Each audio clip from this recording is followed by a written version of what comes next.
Bueno, pues hola y bienvenidos de nuevo a este nuevo podcast que hacemos en celticsworld.com y que hoy, bueno, no cabe la menor duda de que hay que hablar sobre el draft del pasado jueves y hay que comentar todo lo que pasó porque, vamos, aparte de ser una cita que todos los que nos gusta la NBA, pues estamos esperando. Aparte, yo creo que fue algo totalmente inesperado lo que pasó el pasado jueves, una vez ya teniendo en cuenta que vamos a hablar de Boston Celtics, ¿no? La verdad es que yo creo que la palabra clave para describir todo lo que pasó el jueves es esa, ¿no? Es incredulidad, ¿no? Estábamos un poco esperando muchas cosas que al final pues prácticamente no sucedieron y que casi al revés, ¿no? Sucedieron cosas que yo creo que nadie teníamos en mente y yo creo que esa es la parte que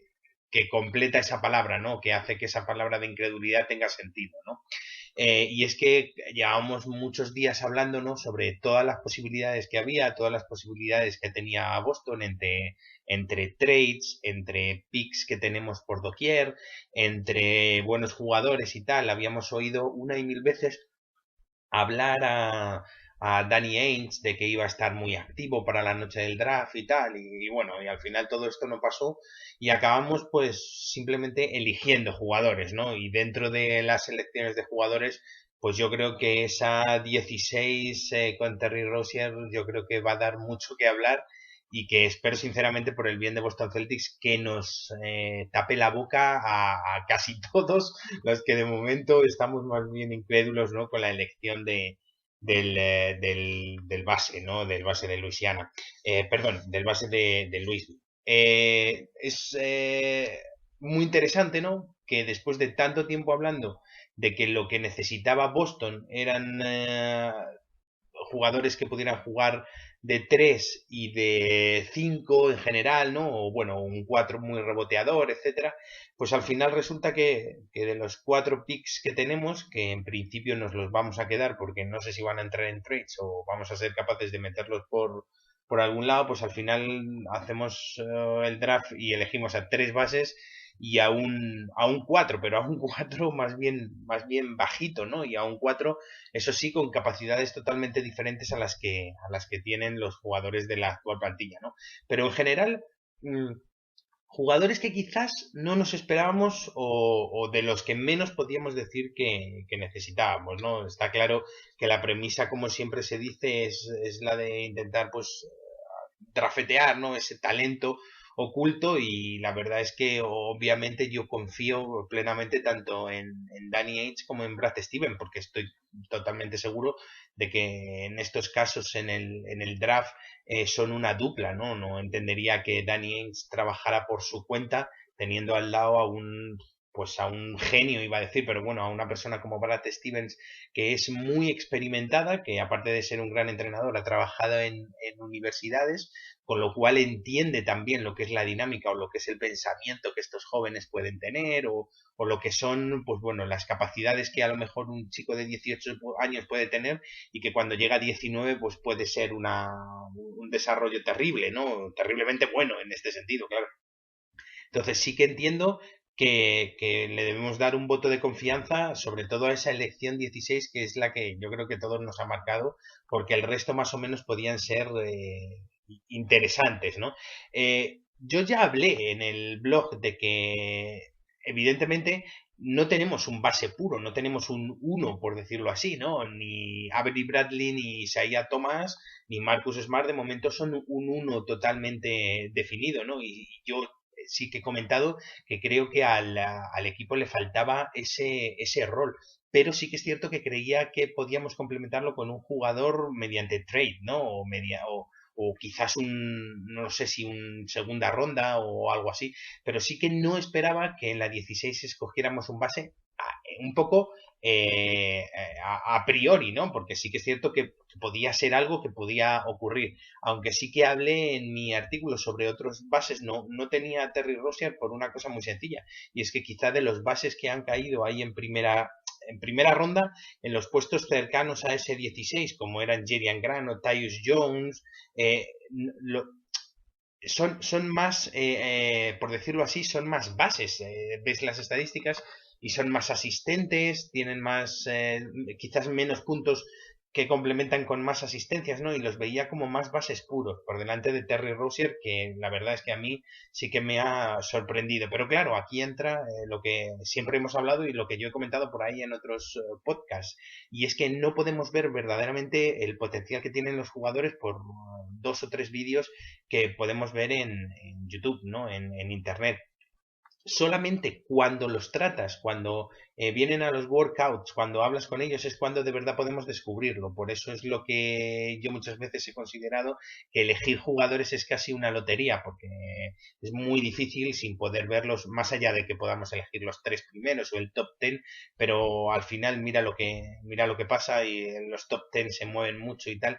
Por eso considero que es muy difícil y por eso considero que hay que darle una oportunidad también al pick 16, ¿no? A Terry Rozier, para que quizás en la Summer League pues nos calle, como digo, la boca a todos, o quizás pues tengamos un motivo para meternos, ¿no? De alguna forma o enfadarnos con Danny Ainge, aunque yo creo que no va a ser ese el caso, ¿no? Además también complementamos gracias al draft otros roles que creo que son interesantes porque sin ser los mejores jugadores de todo el draft, pero creo que RJ Hunter completa un rol bastante interesante de tirador. Creo que Jordan Mickey puede complementar también ese rol de cuatro reboteador y taponeador. Y bueno, más allá de que la última de las selecciones, la de Marcus Thornton, la veo casi como un jugador, bueno, nada, no sé si tendrá alguna oportunidad en la plantilla.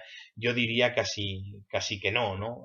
Yo creo que lo más raro de la noche del draft, aparte de esa elección 16, yo creo que es quizás que al final hemos drafteado cuatro jugadores, ¿no? Cuando todo el mundo nos esperábamos conseguir quizás uno o dos jugadores y subir mediante trades de los otros picks más bajos.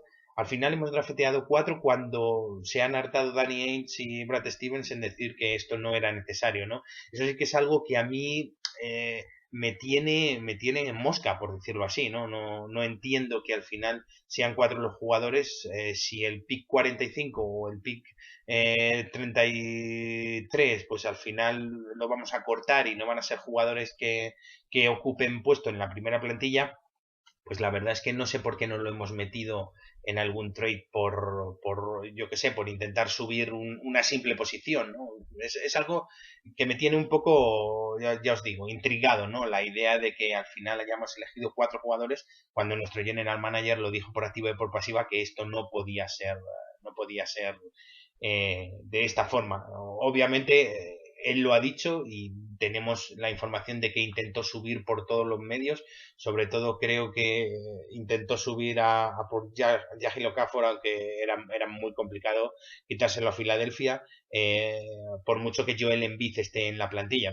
Creo que obviamente no sé si está en las mejores condiciones, pero bueno, en lo que a Boston se refiere, creo que era más o menos imposible quitárselo. Sí que era interesante ese puesto 10-9 con Detroit y Miami, pero bueno, es que si obviamente estás ofreciendo hasta 6 picks, ya sean de primera, de segunda ronda, el de Brooklyn del año que viene, que se hablaba, no me acuerdo si el del año que viene o dentro de 2 años y tal, pero estás eligiendo mucho por un jugador, yo creo que ya si ni siquiera si te lo aceptan es porque también hay otras franquicias que tienen las ideas muy claras con los jugadores o entienden que son prácticamente, por decirlo así, jugadores franquicia, ¿no?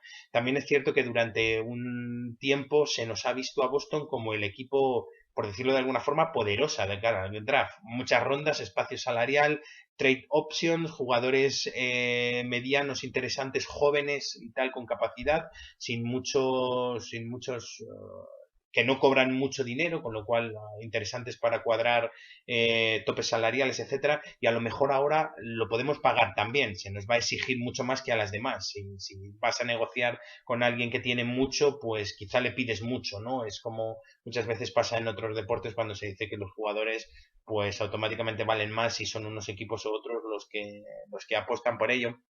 Y quizá esto es lo que le ha podido pasar a Boston en la noche del draft, ¿no? Eh, Aparte, sí que es interesante que nosotros teníamos en mente algunos jugadores que al final no han sido ni drafteados, ¿no? Y que también nos enfadamos con Danny Ainge, por ejemplo, la gente o los amigos del despacho de Auerbach siempre apostaron por Robert Upshaw como jugador para elegirlo en alguno de los picks de alguna forma, o yo también hablé de Cliff Alexander en su día y al final ninguno de los dos han sido elegidos. Quiero decir, no por Danny Ainge, sino por ninguno de los general managers de toda la liga y en cualquiera de las 60 posiciones que tiene el draft. Sí que Upshaw ha ido a Lakers a hacer las ligas de verano y Cliff Alexander de momento creo que no ha firmado por ningún equipo para las ligas de verano y tal. Pero quiero decir, cuando ninguno de los general managers de la liga han decidido apostar por ellos, pues bueno, a lo mejor es que de verdad no tienen las capacitaciones suficientes para estar en una plantilla, más allá de que parezcan a priori buenos o malos jugadores. Como digo, creo que es más importante verlos en persona que todos los vídeos que podamos ver o todas las estadísticas que podamos leer bueno, en las diferentes páginas, ¿no? Al final lo que cuenta es lo que te transmite el jugador, porque no hay que olvidar nunca que son jugadores de 18, 19, 20 años que para aportar o para conseguir buenas carreras o para conseguir llegar a ser importantes, bueno, tienen que tener la cabeza muy bien sentada y tienen que estar, pues, como aquel que dice, pues en lo que tienen que estar y no en otros temas. Hay que tener en cuenta que cuando muchas veces decimos de elegir jugadores, pues bueno, hablamos de que un equipo le va a pagar millones de dólares en los siguientes años, ¿no? Cuando vas a apostar millones de dólares a jugadores, pues hombre, quieres que sean por lo menos totalmente profesionales o por lo menos totalmente con la cabeza sobre los hombros, ¿no? Entonces, sí que Cliff Alexander, por ejemplo, o Robert Upshaw podían no tener a priori ese perfil, como os digo, es diferente, es difícil verlo desde aquí, desde España, ¿no? Pero no me extraña tanto que al final vayan a jugar simplemente en las Summer Leagues y a ver qué pasa, ¿no? Con esos jugadores.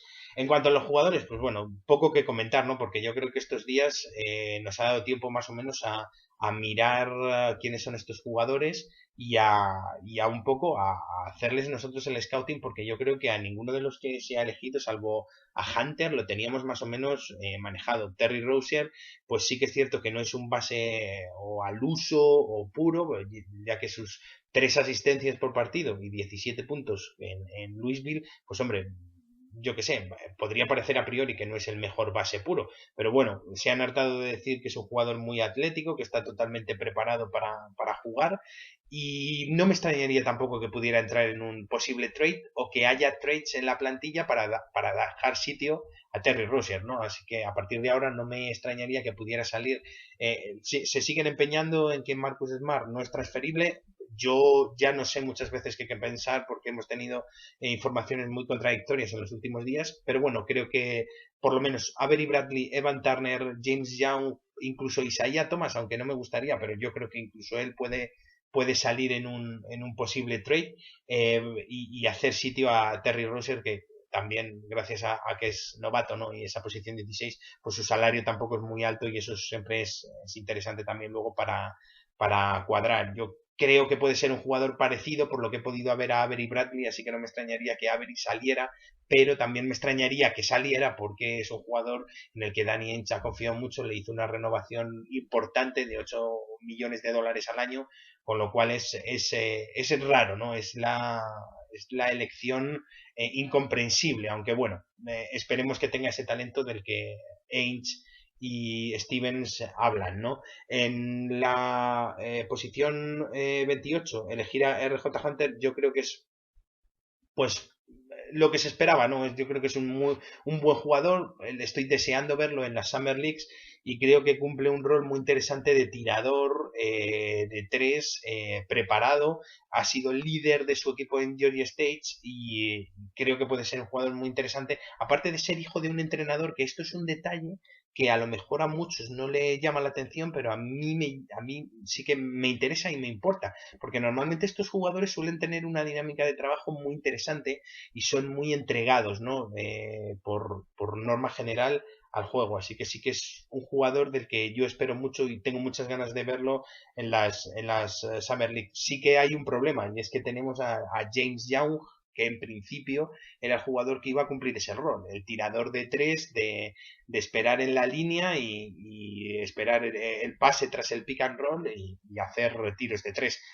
Con RJ Hunter me temo que como funciona en las Summer Leagues, James Jones tiene los días contadísimos en la plantilla, ¿no? No sé si llegará a jugar este año o no llegará a jugar. El que sí que quizás me cuadra mucho es Jordan Mickey, porque sí que es un jugador que nosotros no lo habíamos manejado, yo creo, ninguno. No recuerdo a nadie ahora mismo en todas las conversaciones que hemos tenido poner el nombre de este jugador encima de la mesa. Y sí que es muy interesante, porque sin ser un jugador muy alto, no me acuerdo si era 6'8 o algo así, 6'9 para un 4, ¿no? Pero sí que es un jugador que es muy joven, tiene solamente 20 años y que podría cumplir un rol muy interesante. Y es que es muy buen reboteador. Había llegado a 10 rebotes por partido.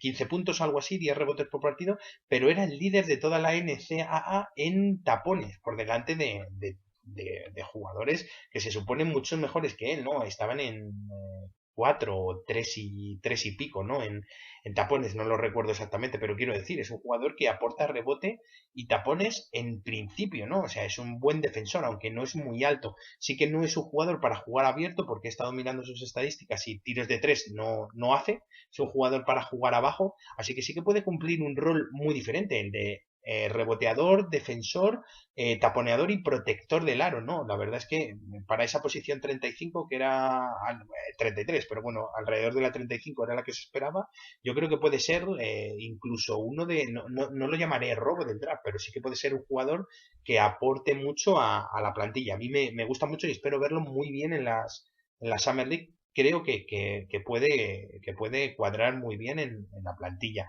Y por último, la 45 con Marcus Thornton. Yo creo que según lo que vi, me da la sensación de que íbamos a elegir a Olivier Hanlan, por lo que había dicho Stevens y Ainge de él en los workouts, etcétera. Y yo creo que nos lo quitaron un par de rondas antes, si no me equivoco, cayó al final en la 41 o 2 con Utah, era 42 con Utah, y al final yo creo que quedó la opción de este jugador, porque bueno, habrá gustado en algún momento, pero como digo, no creo ni siquiera que vaya a jugar en el equipo, jugará las Summer Leagues, pero con Terry Rozier y con con Terry Rozier, con Marcus Smart, con James Jones intentándolo y con RJ Hunter y tal, yo no lo veo jugando, ¿no? Pues, si quizás no se queda Phil Pressey al final, pues a lo mejor se le puede ofrecer un contrato para ser cuarto, quinto base de la plantilla y tenerlo en rotación, pero vamos, no lo veo. Es un jugador también un poquito más mayor, es senior ya, 22 años.